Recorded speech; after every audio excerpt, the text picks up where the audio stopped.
છો Hina mid day ન્યૂઝની શરૂઆત કરીએ જ્યાં વડોદરાથી મહત્વના સમાચાર મળી રહ્યા છે। વડોદરાથી સમાચાર મળી રહ્યા છે કે જ્યાં એમએસ યુનિવર્સિટીમાં એક તરફ આંદોલન યથાવત છે તો બીજી તરફ કોમર્સ ફેકલ્ટીમાં આજથી પ્રવેશ પ્રક્રિયા શરૂ થઈ છે। કોમર્સ ફેકલ્ટીમાં બેઠકો વધારવાના આંદોલન વચ્ચે પ્રવેશ પ્રક્રિયા શરૂ થઈ। વિદ્યાર્થીઓ ડોક્યુમેન્ટ વેરિફિકેશન માટે કોમર્સ ફેકલ્ટી પહોંચ્યા હોવાની વિગત છે। મેઇન બિલ્ડિંગનો દરવાજો બંધ કરી વાઇસ ચાન્સેલર સંતાઈ ગયા હોવાની વાત સામે આવી છે। જાહેરાત બાદ ખાતરી આપે તે માંગ સાથે વિરોધ થઈ રહ્યો છે। કાળા વસ્ત્રો પહેરવી પૂર્વ સેનેટ સભ્યો સહિતનાઓનો વિરોધ યથાવત છે। બોયઝ હોસ્ટેલથી વીસી ચેમ્બર સુધી વિરોધ પ્રદર્શન યોજવામાં આવશે। કોમર્સ ફેકલ્ટીમાં 5852 વિદ્યાર્થીઓને જીકાસ પોર્ટલ મારફતે પ્રવેશ અપાયો છે। 4 દિવસ સુધી વિદ્યાર્થીઓ ડોક્યુમેન્ટ વેરિફિકેશન કરાવી શકશે। કોમર્સ ફેકલ્ટીમાં વધુ વિદ્યાર્થીઓ બેસાડી શકાય તેવી બેઠક વ્યવસ્થા નથી। સત્તાધીશો વધુ 1400 વિદ્યાર્થીઓને પ્રવેશ આપવા વિચારણા કરી રહ્યા છે। વધુ વિદ્યાર્થીઓ ક્યાં બેસાડવા તેને લઈને સવાલ થયો છે। આજે અહીંયા રિપ્રેઝન્ટેશન કરવા માટે આવ્યા છે। તેમની લાગણી એ છે કે વડોદરાના વિદ્યાર્થીઓને એડમિશન મળી રહે અને વિદ્યાર્થીએ બહાર ક્યાંય ન જવું પડે તે મુખ્ય ચિંતાને લઈ અને આજે અહીંયા રિપ્રેઝન્ટેશન કરવા માટે આવ્યા છે। સર તમે શું હવે કેમ કે તમને આવેદન તો આપી દીધું, રજૂઆત કરી, તમે શું કરશો હવે? સરકાર સુધી વાત જશે કે તમે નિર્ણય લેશો? ગઈકાલે માન્ય એમપી શ્રી અને તમામ ધારાસભ્યો સાથે યુનિવર્સિટીના હોદ્દેદારોની મિટિંગ થઈ હતી। તેની અંદર હાલ જે પરિસ્થિતિ છે તેની ચર્ચા કર્યા બાદ એવો એક નિર્ણય।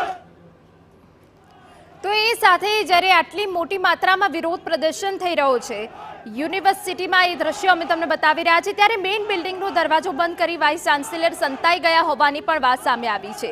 કાળા વસ્ત્રો પહેરવી પૂર્વ સેનેટ સભ્યો સહિતનાઓ દ્વારા વિરોધ કરવામાં આવી રહ્યો છે। આજથી પ્રવેશ પ્રક્રિયા શરૂ કરવામાં આવી છે ત્યારે એ દ્રશ્યો અમે તમને બતાવી રહ્યા છે।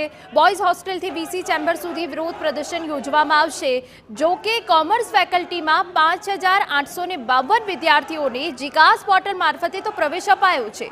હવે 4 દિવસ સુધી વિદ્યાર્થીઓ ડોક્યુમેન્ટ વેરિફિકેશન કરાવશે।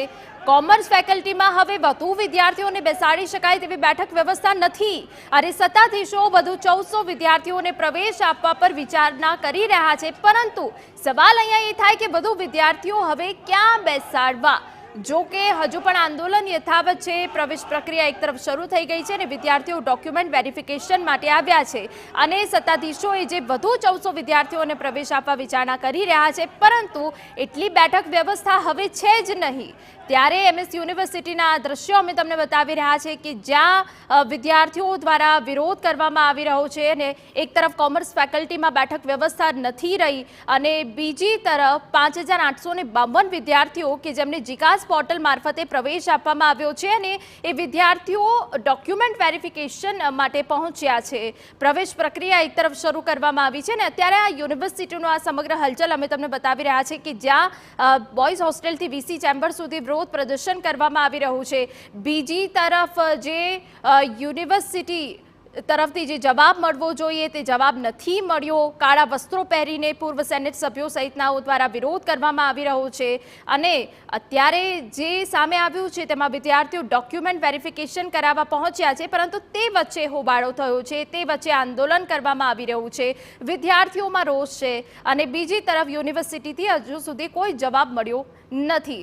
કોમર્સ ફેકલ્ટીમાં બેઠકો વધારવાના આંદોલન વચ્ચે હવે પ્રવેશ પ્રક્રિયા શરૂ કરવામાં આવી છે। 1400 વિદ્યાર્થીઓને પ્રવેશ આપવાની વાત હાલ સામે આવી છે, વિચારણા ચાલી રહી છે, પરંતુ બેઠક વ્યવસ્થા નથી અને તેને જ લઈને આ વિરોધ પ્રદર્શન થઈ રહ્યું છે અને હાલ કેટલાક જે વિદ્યાર્થીઓ છે ડોક્યુમેન્ટ વેરિફિકેશન માટે કોમર્સ ફેકલ્ટી પહોંચ્યા છે અને બીજી તરફ જે વાઇસ ચાન્સેલરે આ સમગ્ર જે પરિસ્થિતિ છે તે સંભાળવાની હોય, એક યોગ્ય જવાબ એ વિદ્યાર્થીઓને આપવાનો હોય, તેની જગ્યા પર મેઇન બિલ્ડિંગનો દરવાજો બંધ। એમએસ યુનિવર્સિટી ખાતે સ્થાનિક વિદ્યાર્થીઓને પ્રવેશ આપવામાં આવે તેની માંગણીને લઈને વિદ્યાર્થીઓ દ્વારા વિરોધ કરવામાં આવી રહ્યો હતો। વિરોધના પગલે એમએસ યુનિવર્સિટી છે જે પોલીસ છાવણીમાં ફેરવાયું હતું। વિદ્યાર્થીઓને સાંભળવા માટે વાઇસ ચાન્સેલર તો એમએસ યુનિવર્સિટી ખાતે ફરક્યા જ નથી, પરંતુ રજિસ્ટ્રાર દ્વારા આ વિદ્યાર્થીઓને સાંભળવામાં આવ્યા હતા અને તેઓને ખાતરી આપવામાં આવી છે કે આગામી જે પ્રવેશ પ્રક્રિયા છે તેની અંદર વિદ્યાર્થીઓને સમાવી લેવામાં આવશે।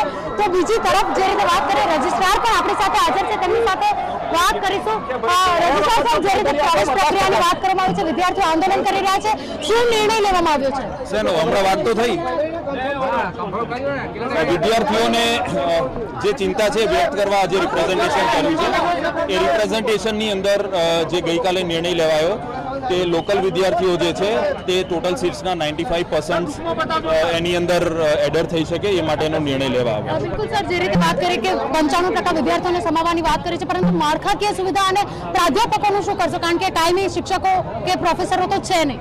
તેના ઓલ્ટરનેટિવ અરેન્જમેન્ટ્સ હવે કરવાના થશે, કેમ કે વધારે સંખ્યા વિદ્યાર્થીની આવે તો બેસવાની વ્યવસ્થા, અકોમોડેશન, એક્ઝામની વ્યવસ્થા અને વધારાના ટીચર્સની પણ જોગવાઈ કરી અને હવે એના ઉપર કરવામાં આવશે. બિલકુલ, એટલે વડોદરાના વિદ્યાર્થીઓને ન્યાય મળી જશે.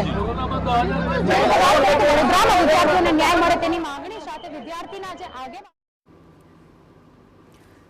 તો જે રીતે કોમર્સ ફેકલ્ટીમાં આજથી પ્રવેશ પ્રક્રિયા શરૂ થઈ છે તે વચ્ચે આંદોલન ચાલી રહ્યું છે, વિરોધ નોંધાવવામાં આવી રહ્યું છે. ગાંધીનગરને આજે મળશે નવા